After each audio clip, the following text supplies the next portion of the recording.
भूल गए दरबारी, मुझे भोजन कर दरबारी। बफर सिस्टम तो रहल है, लेट कहीं आला है। लेट हो गया दरबारी। बफर सिस्टम रहल है, सब खत्म हो गया। महाराज से जाकर कहो। अच्छा बाबा एक बात मुझे पूछी। पूछो। कि मांगने वाला कमाओ कितना दिन से करत हुआ? ये मेरा खानदानी पेशा है। बाप दादे सारे भीख मांगे। हाँ बेटा। बाप दादे भीख मांगे। हाँ। ए मर्दवा तरी सुगर तरी भगवान करेंगे। हाँ। ए गन्ना बाटी करना साढ़े ढाई 300 400 500 पड़ता। क्या देश के लिए जरूरत कोई कोई नहीं कमाता नहीं। अबे तो हम लोग गरबा माटी का काम नहीं कर सकते हैं। ये हमारी खानदानी परंपरा है, हम लोग भीख मांग कर खाएंगे। 60 वाली जरूर चाहिए। चाहे कि बाबा अरे महाराज। अच्छा बाबा एक बात तो जरूर पूछना चाहता। पूछो। झूठ मत बताइए बाबा। नहीं। एक पलाजो पहन ले। ये गेरुआ बात है। गेरुआ बात। हाँ। तो लगे तो तुम्हारा दादा तो कहीं ऑनलाइन मंगौले रहना। चला ठीक महाराज। ये देखा कि वो ऑनलाइन है। कौन गाड़ी है? हां ऑनलाइन है, ऑनलाइन। क्या कर रहा है? आए के मांगे खाना मांग रहा है। बफर सिस्टम रहलो तो लोग को न करी। तुम भूखा है? हाँ महाराज, मुझे भोजन कराइए महाराज, कई रोज का भूखा हूँ। हमारा खिया था 3-4 दिन का मेहमान हम किया भाई। आधे खा लेंगे हमारा। सरदारी तुम तो जानते हो नियम मेरा, कोई भिखारी को भूखे को रोटी नहीं दी जाती है, ना ही नंगे को वस्त्र दिया जाता है। अगर कोई भिखारी हमारे दरबार में आ जाता है तो उसे सवा से सोना दान किया जाता है। भिखारी आ गए उस समय पर सवा से सोना ये दान तुम्हें मिलेगा। ठीक है महाराज, सवा से सोना मुझे ही दान कीजिए। दरबारी दरबारी लाओ तो पीने से पर किया मत लोग बता दे सही। ये लो।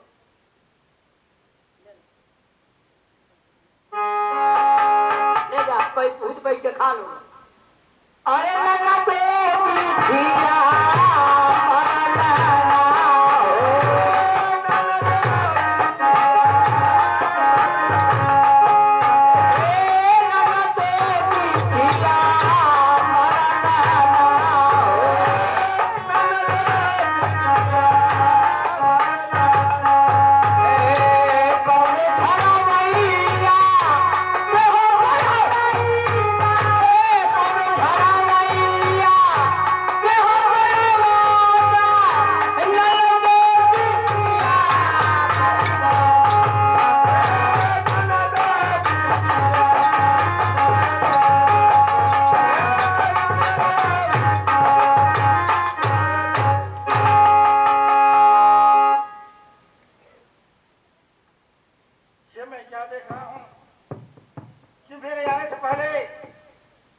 कोई भिखारी आया और वह सवा से सोना लेकर के चला गया। जय हो यहाँ के महाराज की जय हो, नगरवासियों की जय हो, जय हो भोले शंकर की जय हो। जाओ महाराज से कह दो द्वार में भिखारी आया है, भिक्षा मांग रहा है और भिक्षा ले लगा चला जाएगा।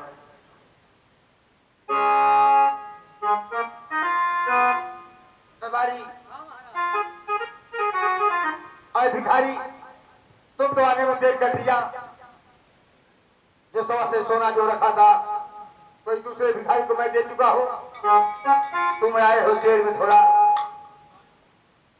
मुझे दूसरा सोना मैं ला कर दे। इसका मतलब कि आज मुझे इस दरबार से खाली आ जाना?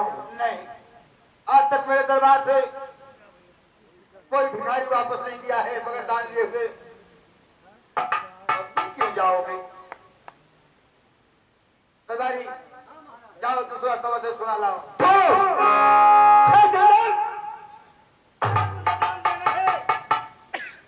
तो जाओ जाकर उस भिखारी से वही सवा से सोना लाओ और उस भिखारी की झुरिया में दान करो। अरे भिखारी ए महाराज चंद्र जिसको दान कर देता है फिर दोबारा उससे वापस नहीं लेता है।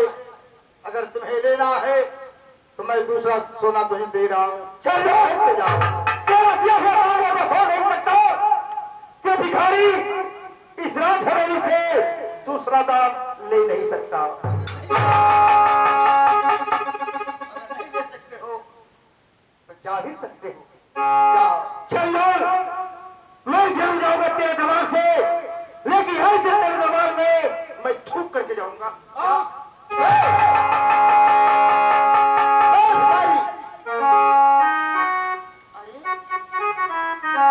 तुम पंडित बिसहरिया, तो एक भिखारी का भेष बनाकर घूम रहा है। अरे विपुत्री, अरे विपुत्री, हाथ जाओ यहाँ से, हाथ जाओ। तूने सब कुछ कहा, मैंने बर्बाद कर लिया, लेकिन तूने मुझे निपुटी बनाया है, तो तू भी सुन ले कि जैसे तूने मुझे निपुटी बनाया है, एक न तो एक दिन मैं भी तुझे निपुटी बना करके दिखला दूंगा कि गुजरात प्रांत का महाराज जनरल वो भी एक निपुटी राजा है। अरे भिखारिया, अगर मेरा भगवान परमात्मा नहीं बिगाड़ेगा तो तू कौन होता है बिगाड़ने वाला?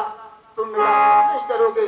जाओ यहाँ से, जाओ। चलो, मैं जा रहा हूँ, लेकिन मुझसे बच कर आना। जाओ, जो आएगा सामने उसे देखा जाएगा।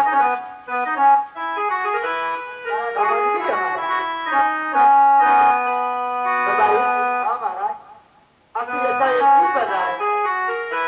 अब मेरे बारे में तू जनवा उग जाने हम का जाएंगे। मैं उसका क्या बिगाड़ा हूँ? दूर जाना उग जाना मुझसे क्या मतलब है? लोग आओ दरबारी, ये दिमाग मेरा खराब कर दिया। उठाओ अपनी बंदूक को और लाओ मेरी तलवार दो, और चलो आओ कहीं चला जा सैर करने के लिए। बंदूकिया, अपनी तुम बंदूक ले लो, मेरी तलवार ला कर दो। बंदूकिया तो तेरी रिपेयरिंग करे के दिए, अभी तो दूसरी नहीं है। हम तो घूमना ले।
दरबारी हाँ,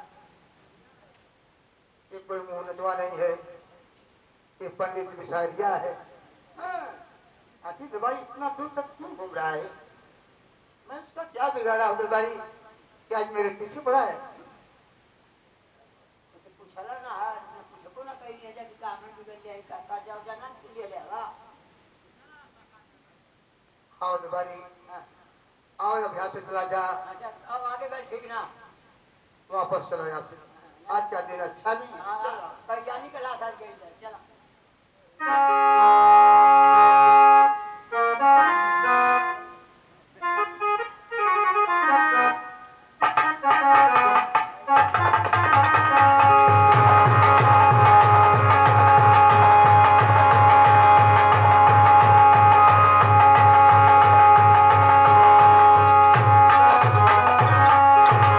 भोलेनाथ, मैं तेरे दरबार में भोला, मेरी भक्ति कबूल कर। अगर तू मेरी भक्ति कबूल नहीं करेगा तो मैं तेरा मंदिर उखाड़ करके फिर करके आगे चला जाऊंगा। जय भोला।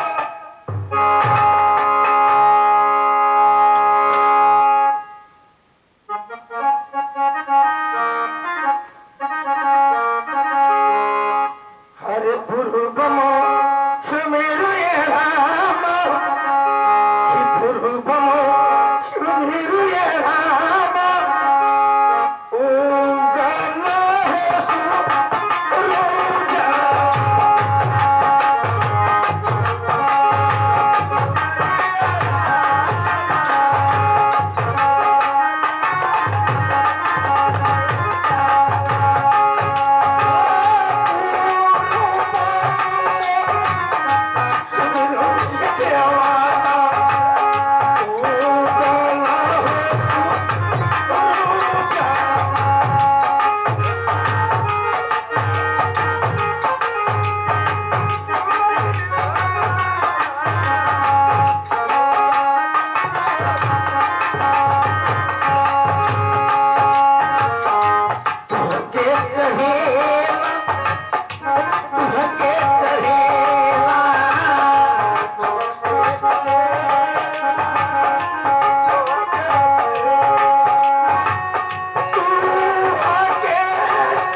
के चढ़िए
परिवार से मिला है।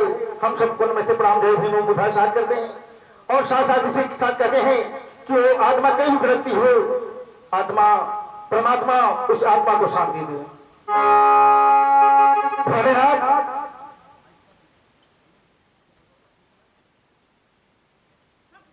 तूने मेरी भक्ति कबूल किया, लेकिन याद कर मैं तुझसे कुछ नहीं मांगा। आज मैं पहली बार मांगने जा रहा हूं उस चंदू नरेश की आंगन में एक पुत्र भेजो। अरे 6 पुत्र तो उसका मैं खाट कुटता हूं, 7 अपने पुत्र भेजो ताकि मैं अपने प्रसव का बदला उस चंदू नरेश चुका लूं। दूसरा वरदान भोलेनाथ, क्या सभी सांपों का विष मेरे शरीर के अंदर भर दीजिए ताकि मैं कभी किसी भी इंसान को न छूं, वह इंसान मुझसे कभी बच न पाए। भोलेनाथ जय भोलेनाथ, जय भोलेनाथ, जय भोलेनाथ। अरे ना चपर ना छाही सब कहे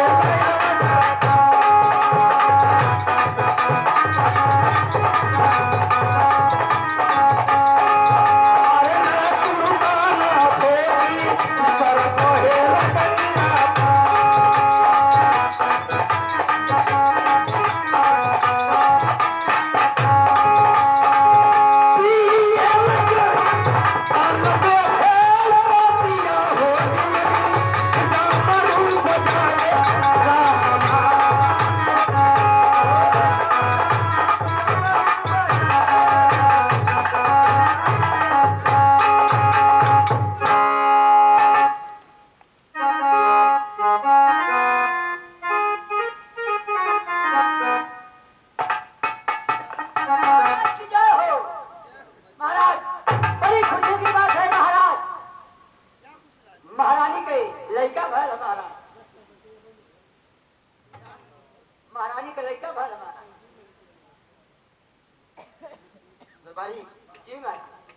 कहीं मैं दरबार में तो मेरा मजाक नहीं ले रहा। बिटिया का सब फौजाई में झूठना पड़े।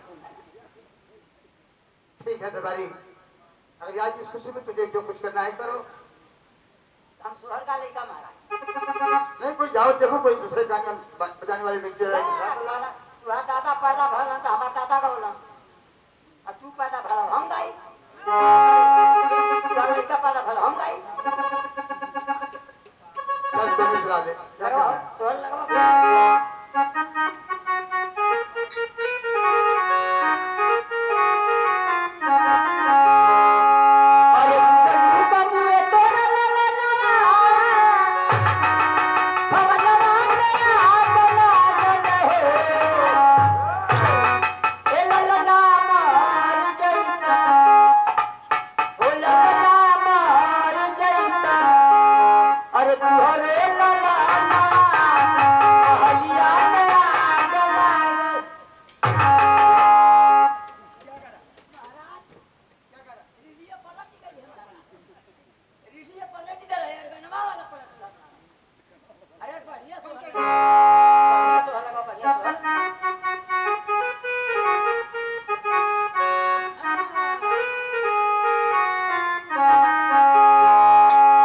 के करा के जग में अरे बाबू भीम के राके बुद्धि जनी में के राके बुद्धि जनी में हो